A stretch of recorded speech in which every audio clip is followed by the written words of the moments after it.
The baby's cries faded into the night, swallowed by the howling wind.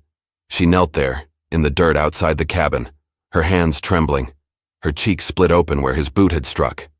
In her arms, the tiny girl whimpered, unaware of the shame the world had already hung around her neck. From the porch they watched, the men, the brothers, the old ones, faces twisted in disgust, as if the child was a curse.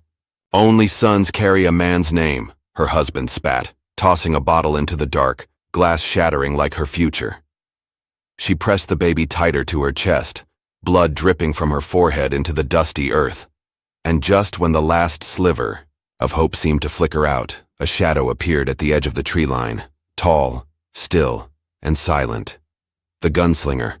No one knew his name, but when he stepped forward, every cruel voice fell silent, and for the first time in her life, someone was willing to bleed for her. Subscribe now, because tomorrow's story will haunt you even deeper. You'll need it. But before that, let me take you to the day it all began. The town of Sable Creek was built on dust, drink, and the kind of silence that could rot a man from the inside out. The wind never truly rested here. It scraped against the warped wood of the saloon and peeled at the paint of the chapel like the town was always trying to shed its own skin. Some said the land was cursed, a place where things came to die slow. Lena May didn't argue. She'd lived here all her life and seen the truth of it. Each morning she rose before the sun had the courage to crest the ridge, wrapping her shawl tight around her thin shoulders before stepping out onto the brittle earth. The general store's shutters rattled when she passed, though no one ever looked up from the porch. Children were called inside with hurried hands. Women watched from windows, their faces half hidden behind curtains. It wasn't her face that scared them, not exactly. Though the scar across her right cheek didn't help, a twisted pale mark, earned one night when her late husband's temper burned hotter than his whiskey. Nor was it the limp in her left leg, a cruel reminder of being thrown from a horse in a drunken rage. And it wasn't even her hearing, half gone after the last time she had hit the floor too hard and too often. It was the way Lena May reminded them of everything they wanted to pretend didn't exist. No woman married to a man like Boone Carver ended up whole, not in body, not in spirit. And once he was gone, found rotting in a river with a bullet through his chest, no one quite knew what to do with her. Widows in Sable Creek were supposed to weep pretty and move on. Lena May hadn't wept for Boone. She hadn't moved on either. She stayed, and the town hated her for it. At the church, Pastor Harlow would glance her way with something like pity, or maybe fear, but he never called on her.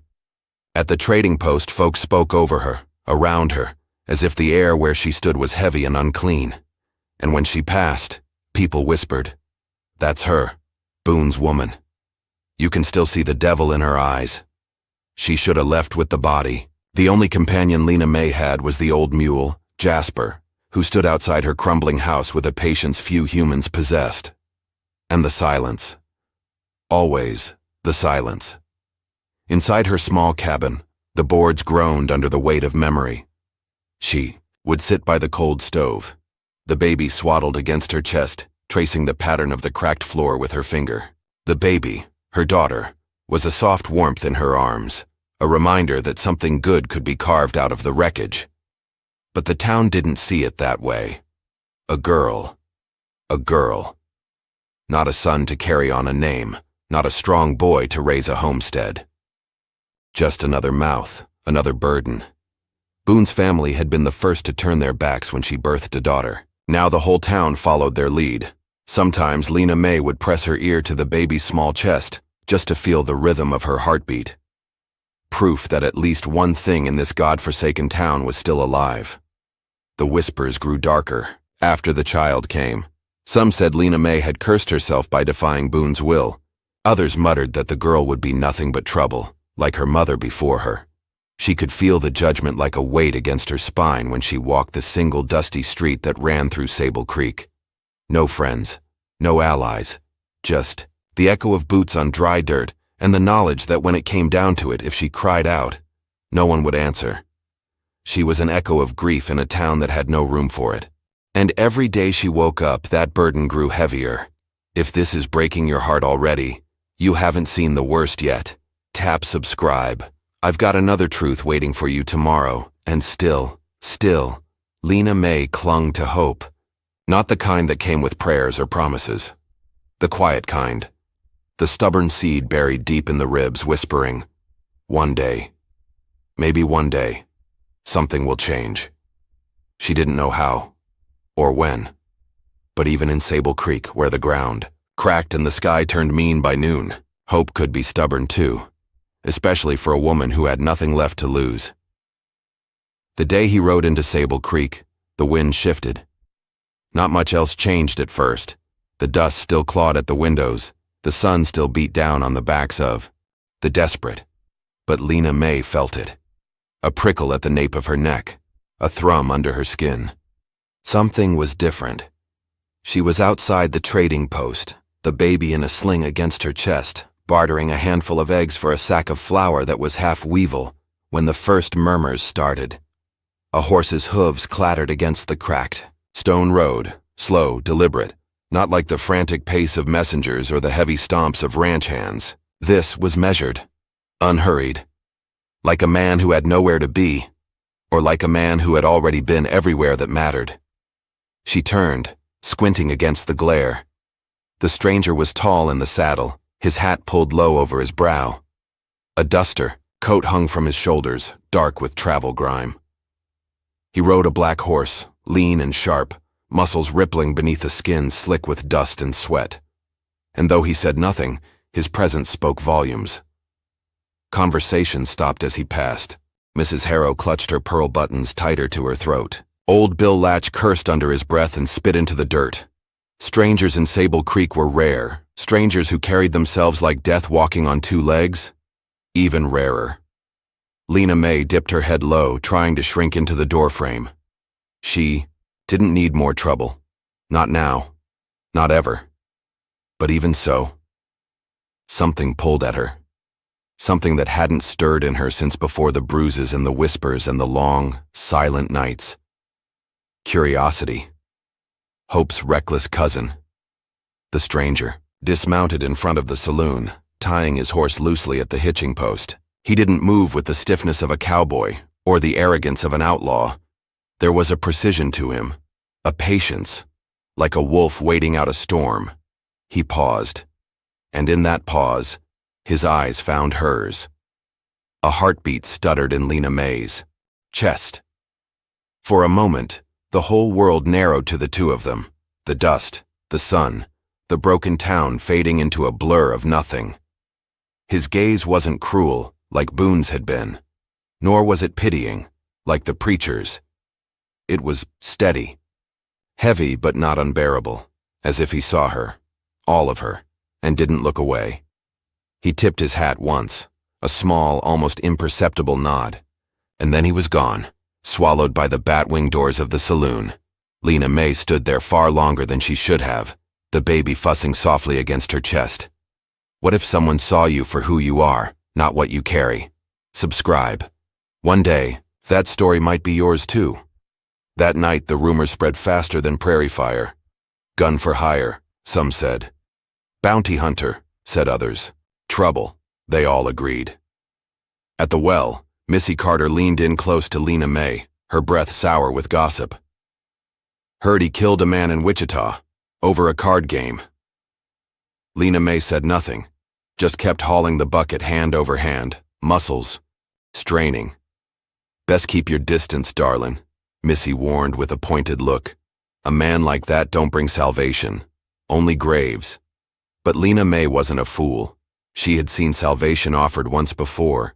Slick tongues, empty promises, and it had nearly killed her. If the stranger was dangerous, he wasn't hiding it, and somehow that made him safer than most of the men in Sable Creek. The next time she saw him, it was 2 days later at the smithy. She was picking up a mended kettle, coins folded carefully, in her apron. He was sharpening the edge of a long, brutal-looking knife. Again their eyes met. Again the world shrank to just the two of them. This time, he spoke. "Ma'am," he said, voice low and rough, like it had been scraped against. Gravel and whiskey, it was nothing. It was everything. Lena May swallowed hard, nodded once, and turned away. She felt the weight of his gaze on her back all the way down the road, and she didn't know whether to run faster or stop and let it catch her. The town watched too. They didn't like it. Eyes followed her more openly now, cold, accusing, as if her shame wasn't enough already. As if daring to be seen by a man like that was another sin to hang around her neck. Danger stalked the edges of her world like a coyote in the dark. She knew it. Felt it in the way Boone's brother Amos stared too long at the baby now. Felt it in the way the town marshal started showing up wherever she went. All false smiles and sticky glances. There were worse things than being alone. She was beginning to remember that now. One evening, as the sun bled out across the plains and the air turned heavy with storm scent, Lena May sat on her porch, rocking the baby slow. She hummed a song she barely remembered, a lullaby her mother used to sing before memory blurred into bruises and silence. Bootsteps crunched against the dirt path. Slow. Deliberate. Her body tensed. Her hand tightened around the knife she kept, tucked beneath the rocker, but it was him, the stranger. He stood at the gate, one hand resting easy on the wood. The setting sun lit him from behind, making him seem more ghost than man. He didn't speak. He didn't move closer. Neither did she. The silence stretched between them, taut and humming. In that silence, Lena May heard something she hadn't heard in a long, long time. Respect, not pity, not disgust, not desire. Respect. She rose slowly, the baby cradled against her, and walked to the edge of the porch. The boards creaked underfoot, but she didn't falter. Their eyes met again. He tipped his hat once more, deeper this time, almost formal. Then he turned and walked away into the growing twilight, his coat whipping behind him like a shadow. Lena May stood there long after. He disappeared, her heart beating a rhythm she didn't quite recognize. Hope. Maybe, just maybe, not all men came to Sable Creek to take something. Maybe one had come to give something back. The storm had been building for days.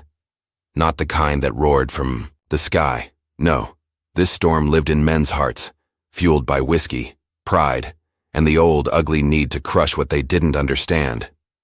It started simple: a missing bushel of corn, a broken fence, an excuse. Boone's brother, Amos, came calling, with a pack of them one night. 6 men, drunk and laughing, torches bobbing like devil lights through the dark. They found Lena May at the well, her baby strapped tight against her chest, fumbling with the rope, her hands numb with cold. They didn't bother with words. Amos knocked the bucket from her grasp, sending water splashing into the dirt.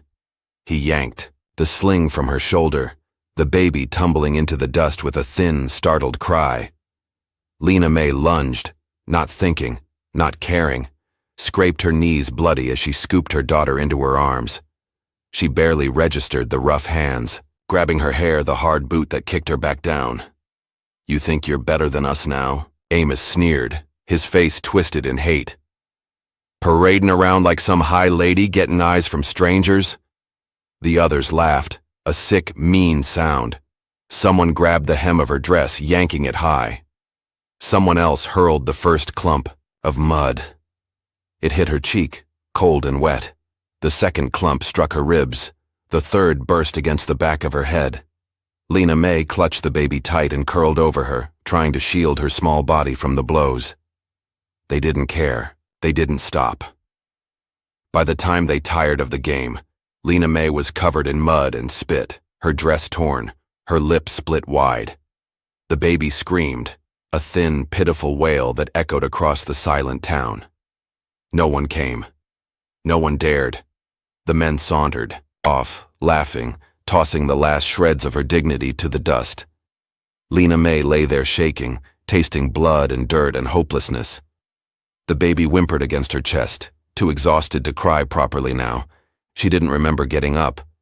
Didn't remember stumbling through the alleys, keeping to the shadows like a wounded animal. Didn't remember reaching the edge of town, where the prairie stretched endless and black under a sky choked with stars. All she knew was that she had to run. Somewhere. Anywhere. Away from Sable Creek. Away from the memories. The ground was half frozen. The snow not yet deep enough to blanket the earth, but enough to soak her bare feet and freeze her skirts stiff. She ran anyway. Branches whipped her face. Brambles tore at her arms. The baby whimpered against her chest. At some point she fell, hard, landing in a patch of churned mud and half-melted snow. The baby slipped from her arms, rolling a few feet, her cries cutting sharp through the night. Lena May tried to crawl to her, tried to move, but her body wouldn't obey. She had nothing left. She lay there, the cold seeping into her bones, the baby's cries growing fainter in her ears. Maybe it would be better this way.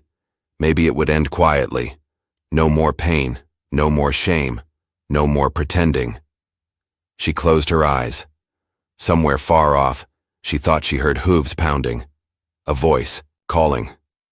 She didn't lift her head, didn't dare hope. She barely felt the arms that scooped her up, barely registered the blanket wrapped tight around her shivering form. But when the rough, calloused hand gently lifted the baby and tucked her against Lena May's chest, she forced her eyes open. It was him. The stranger. Kneeling in the snow beside her. His coat thrown around them both, his face lined with something raw and aching. Not pity, something deeper, something older. He didn't say a word, just tightened the blanket, lifted her carefully and carried her through the night, step after step after step. No fanfare, no promises, no judgment, only care, only truth. He brought her to a small cabin, outside of town, a place she hadn't known existed, tucked in the trees like a secret. He built a fire with quick, efficient movements, found dry cloth, a battered kettle, a scrap of soap. He cleaned the mud from her hair, the blood from her face. He checked the baby's limbs, murmuring soft reassurances under his breath. Lena May watched through half-lidded eyes, too weak to speak, too numb to cry. Still, he didn't leave. When the baby whimpered for milk, he found a battered tin cup and warmed water over the fire, soaking a corner of cloth so the child could suckle. When Lena May's hands trembled too, hard to feed herself, he knelt and offered spoonfuls of broth without a word. Slowly, hour by hour, the feeling returned to her body. Pain. Shame. But also something else. Life. When she could finally speak, her voice came out cracked and small. Why? He didn't pretend not to understand. He sat back on his heels, studying her with those quiet, unflinching eyes. You deserved better, he said simply. No grand speeches, no savior's boasts, just the truth. Lena May closed her eyes, her throat thick. No one had ever said that to her before. Not her father, not Boone, not the town. Better was for other people. Better was a dream you didn't dare dream. She sat up slowly, the blanket slipping from her shoulders. The fire crackled between them, casting long shadows on the walls. "What's your name?" she asked, her voice barely more than a whisper. He hesitated a moment, as if weighing the cost of the answer. "Silas," he said at last. Silas. The name felt solid, trustworthy, a name you could lean on when the world fell apart. She nodded once, cradling the baby closer. For a long time they just sat there in silence, the fire warming the small, battered room. And in that silence, something shifted again. Not the storm, this time. Not the fear, something lighter. Something fragile, but real.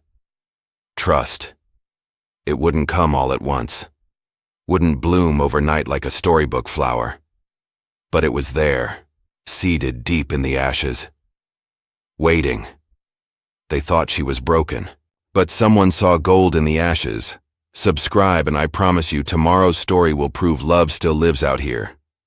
The days that followed were stitched together from silence, small kindnesses, and the slow mending of two broken things. Lena May didn't ask Silas why he stayed. Silas didn't ask Lena May why she flinched when the wind slammed the door, or why she cried without sound when she thought he wasn't looking.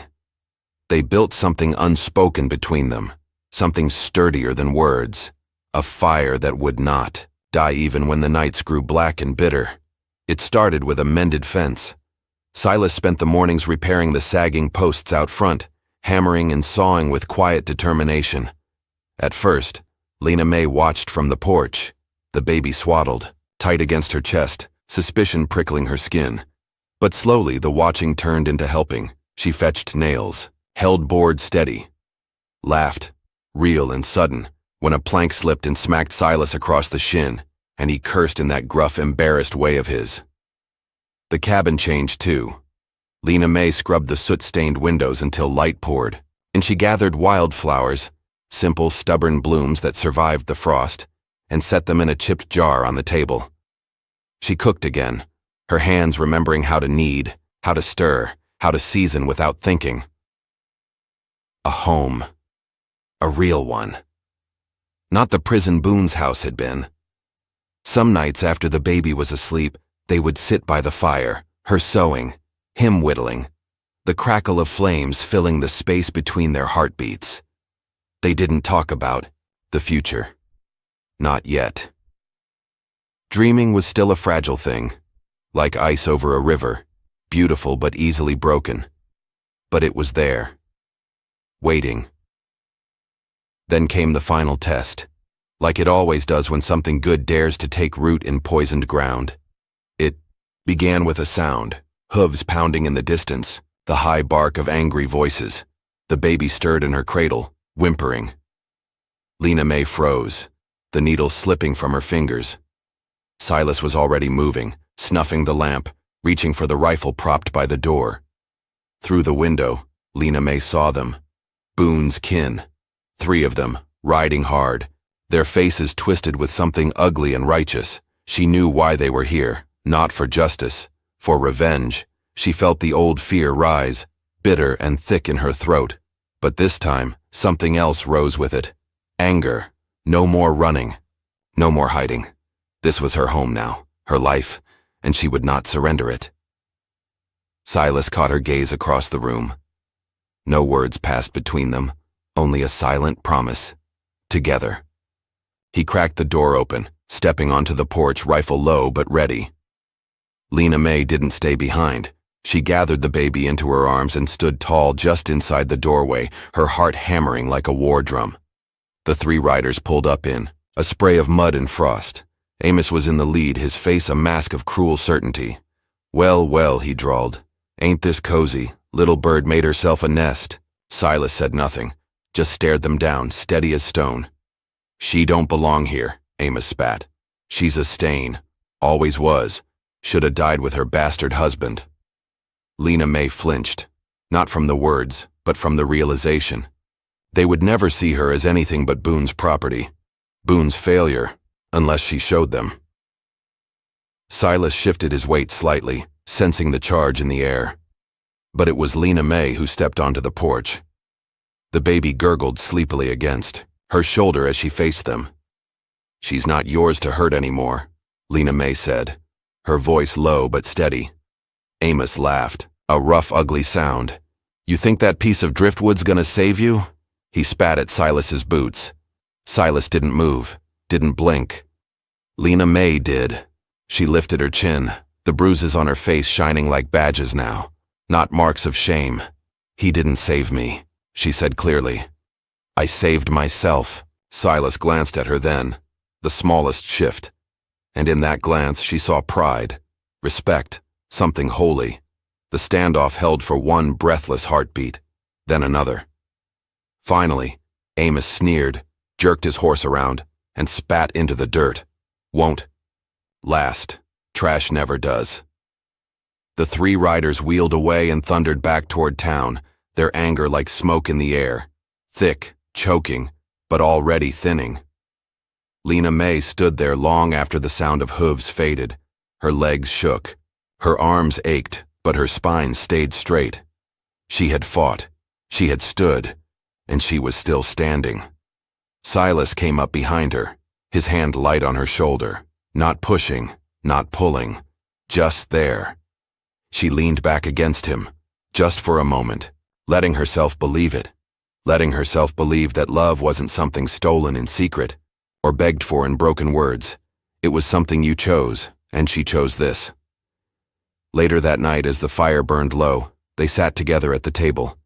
Silas cleared his throat, a rare, uncertain sound. "I could head north, come spring," he said, carefully. "There's work on ranches, good land, fresh start." Lena May studied him, the way the firelight softened the hard lines of his face. She understood what he wasn't saying. He would go if she asked. Stay if she needed. She could have her life, whatever shape she wanted it to take. The baby stirred. In her arms, tiny fingers curling into the fabric of her dress. Lena May thought of the prairie, endless and wild. She thought of nights spent in fear, of bruises that never quite faded, of a town that never knew her name, only her scars. She thought of Silas, of building something with her own hands, of fires that didn't die. Slowly, she reached across the table, took his hand in hers. "We build it here," she said. Silas didn't smile. He just squeezed her hand, as if anchoring them both to the ground. It wouldn't be easy. The town would whisper. Winter would bite. Memories would ache, but the fire had returned, and this time, she would tend it herself. "You've come this far with her. You felt that, didn't you? Subscribe. I want you to meet someone else tomorrow. Someone just as forgotten." Spring came late that year. The snow thawed slow, like the town itself was reluctant to let go of its bitterness. But the river sang again. The buds braved the cold, and Lena May, for the first time in her life, felt the season turning inside her too. She and Silas rebuilt more than the cabin. They rebuilt belief. One fence post, one sleepless night, one hesitant smile at a time. Still, the town watched. Still, the whispers clung like smoke. No one said it outright, but Lena May saw it in their eyes when she came to trade for cloth or salt. Pity, suspicion, contempt worn polite like Sunday best. They thought Silas would tire of her. They thought she would crawl back, tail tucked, or worse, disappear like a ghost not worth mourning. But neither happened. Because of one quiet, defiant morning, the day Silas made his choice, clear as the sunrise. It was market day, the town square, muddy and buzzing with talk. Lena May had come for simple things, a bolt of muslin, a jar of honey if she could spare the coin. She wore a plain dress, her hair tied back, the baby wrapped snug against her back. She kept her head down. That was safer. Or it had been. Silas found her by the blacksmith's stall. No fanfare, no speech, just a rough hand, warm and sure, reaching out. He took her hand in his, the way a man might claim his fortune or swear a vow, firm, unashamed. Conversations around them slowed, stopped. Someone dropped a basket. A horse snorted, restless. Lena May felt the heat of a dozen stares pressing against her skin, but Silas didn't look at them. He only looked at her, and in that gaze was everything he couldn't say aloud. "You are not what they called you. You are not what they tried to break. You are whole. You are wanted. You are free." She had a choice too. In that heartbeat that stretched, long and trembling between them, she could pull away, could slip back into the safe gray spaces where no one expected anything of her, or she could choose to be seen, fully, finally. Lena May curled her fingers tighter around his. She chose. Together, they walked the length of the square, past the storekeepers pretending not to gape, past the preacher's wife clucking her tongue, past old Amos Boone scowling from the saloon steps. They didn't stop, didn't explain, didn't ask permission. Out beyond the last house, where the prairie rolled open like an unwritten page, Silas paused. The spring wind whipped at their clothes, tangling Lena May's hair in wild ribbons. He tugged something from his coat pocket, a simple braided ring of rawhide, softened by long hours of work. No diamonds. No gold, just a promise made from the only thing he had to give, himself. He didn't kneel. He wasn't that kind of man. He just held it out, cradled in his scarred palm. "I can't offer much," he said, voice rough. But I can offer true. Lena. May's throat ached. She pressed the baby close, blinking fast against the sting in her eyes. Out here, no one was watching. No one to judge if she cried or laughed, or simply stood there stunned at the impossible beauty of it all. She reached out, and for the second time that day, chose him. He slipped the ring onto her finger, the leather warm from his hand. No priest. No papers, just the sky vast above them, and the earth steady beneath, a wedding written in wildflower and wind. Later that night, they sat before the fire, the baby drowsing in her cradle. Silas carved a new board for the cabin wall, marking it with 3 names, hers, his, and the baby's, a family stitched together not by blood or blessing but by will. Lena May traced the letters with her fingertips. She thought of Boone's house, heavy with silence and dread. She thought of the night spent believing she was a burden, a mistake, a punishment. And now she sat with a man who saw her not as ruined, but as rare, as something salvaged and sacred. Maybe the scars would never vanish. Maybe the town would never forget. But out here, under this endless stretch of stars, she had a name again, a future, a home. And when the baby stirred, fussing against the night's chill, Lena May lifted her and whispered soft promises into the dark, a lullaby for a life remade, a hope passed down, small and strong. She was never a curse. She was someone's miracle all along. Subscribe, and let me introduce you to the next miracle tomorrow.